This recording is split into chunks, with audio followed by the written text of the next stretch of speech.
जय शिवराय मित्रांनो कांदा चाळीच्या अनुदानाकरता अर्ज कसा करायचा याच्याबद्दलची सविस्तर अशी माहिती आजच्या व्हिडिओच्या माध्यमातून जाणून घेण्याचा प्रयत्न करणार आहोत। मित्रांनो, राज्य शासनाच्या माध्यमातून कांदा चाळीसाठी अनुदानामध्ये वाढ करण्यात आलेली आहे, ज्याच्यामध्ये 5 टनापासून 25 टनापर्यंतच्या कांदा चाळीला प्रति टन 10,000 रुपयाचं अनुदान दिलं जाणार आहे। तर 25 टनापासून 500 टनापर्यंतच्या कांदा चाळीला प्रति टन 8,000 रुपयाचं, 500 टनापासून 1,000 टनापर्यंतच्या कांदा चाळीसाठी 6,000 रुपये प्रति टनाचं अनुदान दिलं जाणार आहे। मित्रांनो, याच्यासाठी अनुदान कशा प्रकारे दिलं जाणार, याच्या अटी शर्ती, पात्रतेचे निकष याबद्दल आपण यापूर्वीच एका व्हिडिओच्या माध्यमातून माहिती घेतली होती आणि याच्यानंतर बऱ्याच साऱ्या मित्रांच्या माध्यमातून कांदा चाळीसाठी अर्ज कसा करायचा याच्याबद्दल विचारणा केलेली होती। या व्हिडिओच्या माध्यमातून कांदा चाळीसाठी अर्ज कसा करायचा हे माहिती करून घेण्याचा प्रयत्न करणार आहोत। मित्रांनो, कांदा चाळीसाठीचा अर्ज महाडीबीटी फार्मर स्कीमच्या पोर्टलच्या माध्यमातून भरला जातोय, ज्या ठिकाणी आता प्रथम येणाऱ्यास प्रथम प्राधान्य या तत्वावरती या योजनेचा लाभ दिला जात आहे। मित्रांनो, याच्यासाठी तुम्हाला महाडीबीटी फार्मर स्कीमच्या पोर्टलवरती यायचे, लिंक डिस्क्रिप्शन बॉक्समध्ये देण्यात आलेली आहे। या पोर्टलवरती आल्यानंतर सर्वात प्रथम तुम्हाला लॉग इन करावं लागणार आहे। शेतकरी गट म्हणून एपीओ म्हणून जर तुम्ही लॉग इन करत असाल तर त्याच्याबद्दलच्या सूचना या ठिकाणी देण्यात आलेल्या आहेत, त्या सूचना व्यवस्थित पहा। आणि वैयक्तिक शेतकरी म्हणून याच्या अंतर्गत लॉग इन करत असाल तर तुम्हाला तुमचा फार्मर आयडी टाकून लॉग इन करायचा आहे। फार्मर आयडी टाकायचा आहे, याच्यानंतर ओटीपी पाठवला जाईल, ओटीपी टाकून लॉग इन करायचंय। लॉग इन झाल्यानंतर तुम्हाला या ठिकाणी तुमची जी काही प्रोफाईलची वैयक्तिक तपशीलची माहिती दाखवली जाते, ती माहिती दाखवली जाईल, ती 100% भरलेली असणं गरजेचं आहे। आता याच्यामध्ये पिकाचा तपशील ऑटोमॅटिक पीक पाहणीनुसार येणार आहे। जमिनीचा तपशील तुम्ही फार्मर आयडीला जो जोडलेला आहे तो ऑटोमॅटिक येणार आहे, त्याच्यामध्ये तुम्हाला कुठलेही बदल करण्याची गरज नाही। आता याच्यामध्ये तुम्हाला घटकासाठी अर्ज करावरती क्लिक करायचे।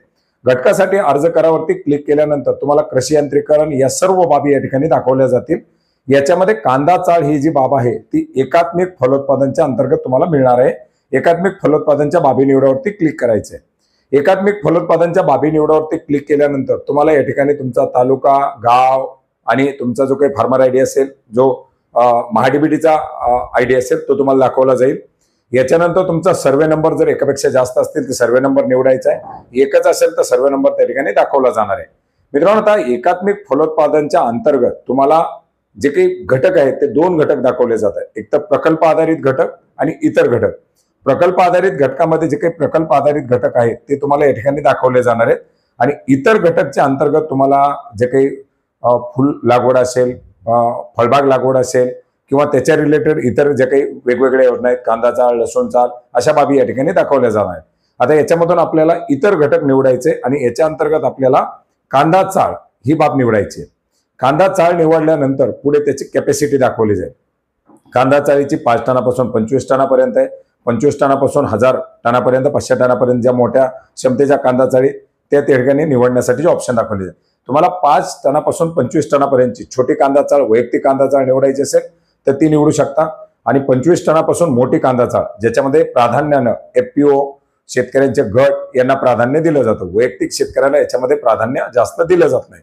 त्याच्यामुळे कांदा चाळीची वैयक्तिक शेतकरी म्हणून निवड करत असाल तर 5 टनापासून 25 टनापर्यंतची करा आणि गट असेल, शेतकरी उत्पादक कंपनी असेल तर मोठ्या कांदा चाळी तुम्ही घेऊ शकता। त्याचे एस्टिमेट, त्याचे आराखडे हे सगळे वेगवेगळे असतात। ओके, 5 टनापासून 25 टनापर्यंतची कांदा चाळ निवडल्यानंतर तुम्हाला पुन्हा त्याच्यामध्ये कांदा चाळीची क्षमता निवडण्यासाठी ऑप्शन दिली जाईल। 5 टन, 10 टन, 15 टन, 25 टन जे काही असेल ते तुम्हाला ज्या क्षमतेची कांदा चाळ बांधायची त्या क्षमतेची कांदा चाळीसाठीची निवड करायची आणि याच्या अटी शर्ती आपल्याला मान्य आहेत असं करून आपल्याला ही बाब निवडायची। मित्रांनो, ते बाब जतन केल्यानंतर तुम्हाला ही बाब जतन होणार आहे। इतर काही दुसऱ्या बाबी निवडायच्यात का विचारलं जाईल। जर इतर बाब निवडायची असेल तर येस करू शकता, दुसरी बाब निवडायची नसेल तर नो करू शकता। आता येस याच्यामध्ये नो केल्यानंतर तुमची बाब जतन होणार आहे। आता ही बाब जतन झालेली, अर्ज सादर झालेला नाही, तुम्हाला याचा अर्ज सादर करावा लागणार आहे। अर्ज सादर करासाठी मुख्य पृष्ठावरती तुम्हाला ऑप्शन दाखवली जाईल, अर्ज सादर करा। या अर्ज सादर करावरती क्लिक केल्यानंतर तुम्हाला इतर काही बाबी निवडायच्यात का विचारलं जाईल। पहा आणि मेनूवर जा अशा 2 ऑप्शन दाखवल्या जातील। पहा म्हणजे आपण निवडलेल्या बाबी दाखवल्या जातील आणि मेनूवर जा म्हणजे इतर काही बाबी निवडायच्या असतील तर ते दाखवल्या जातील। पहावरती क्लिक केल्यानंतर आपण निवडलेली बाब, आता कांदा चाळ आपण निवडलेल्या अर्ज सादर करण्यासाठी आपल्याला कांदा चाळ दाखवली जाईल। याच्यामध्ये तुम्हाला अटी शर्ती जे काय आहेत त्या मान्य आहेत वगैरे वगैरे त्या ठिकाणी तुम्हाला टिक करायचे, या योजनेच्या अटी शर्तीची कन्सर्न द्यायचे आणि याच्यानंतर खाली अर्ज सादर करावरती क्लिक करायचे। अर्ज सादर करावरती क्लिक केल्यानंतर जर तुम्ही यावर्षी 2025-26 मध्ये एकही अर्ज केलेला नसेल आणि पेमेंट केलेलं नसेल तर तुम्हाला पेमेंटच्या गेटवरती रिडायरेक्ट केलं जाईल। आणि जर तुम्ही यापूर्वीच पेमेंट केलेलं असेल तर तुम्हाला एकही रुपया भरायचा नाही, निशुल्क तुम्हाला हा अर्ज सबमिट होणार आहे, देयक यशस्वी म्हणून दाखवलं जाणार आहे। आणि जर पेमेंट केलेलं नसेल तर मात्र 23 रुपये 60 पैसे पेमेंट करावं लागणार। हा अर्ज सबमिट झाल्यानंतर आपल्याला आपण जे काही घटकासाठी केलेले अर्ज आहेत त्या सादर केलेल्या अर्जामध्ये आपल्याला हा अर्ज दाखवला जाणार आहे। आता सध्या तो एलिजिबल म्हणजे पुढच्या पात्रतेसाठी पात्र दाखवला जाईल। याच्यानंतर याच्यामध्ये कधी तुमचा लक्षांक उपलब्ध झाल्यानंतर तुम्हाला त्याच्यानंतर पुढे लाभ दिले जातील। आता हे लाभ देण्यासाठी जे काही आवश्यक असलेल्या अटी शर्ती पात्रतेचे निकष आहेत ते पूर्ण केल्यानंतर आपल्या तालुक्याला आलेले लक्षांक, आपल्या गावातील उपलब्ध असलेले लक्षांक आणि त्याच्यामध्ये आपला नंबर यानुसार प्रथम येणाऱ्यास प्रथम प्राधान्य या तत्वावरती या बाबीचा लाभ दिला जाणार आहे। आता कांदा चाळ मिळवण्यासाठी काय काय आवश्यक असतं याच्या अटी शर्ती पात्रता याबद्दल आपण यापूर्वी एका व्हिडिओच्या माध्यमातून माहिती घेतलेली आहे। तो व्हिडिओ तुम्ही सजेशन मध्ये डिस्क्रिप्शन मध्ये पाहू शकता, वरती सजेशन मध्ये पाहू शकता। तर मित्रांनो अशा प्रकारे कांदा चाळीचा अर्ज कसा करायचा याच्याबद्दल विचारलेली माहिती ही आपण या व्हिडिओच्या माध्यमातून घेतलेली आहे। इतरही जर काही प्रश्न असतील, इतर योजनेचे अर्ज कसे करायचे याच्याबद्दल माहिती हवी असेल तर नक्की कमेंट करा, त्याच्याबद्दल सुद्धा येणाऱ्या व्हिडिओच्या माध्यमातून नक्की माहिती घेण्याचा प्रयत्न करणार आहोत। भेटूयात नवीन माहितीसह, नवीन अपडेट्ससह। धन्यवाद।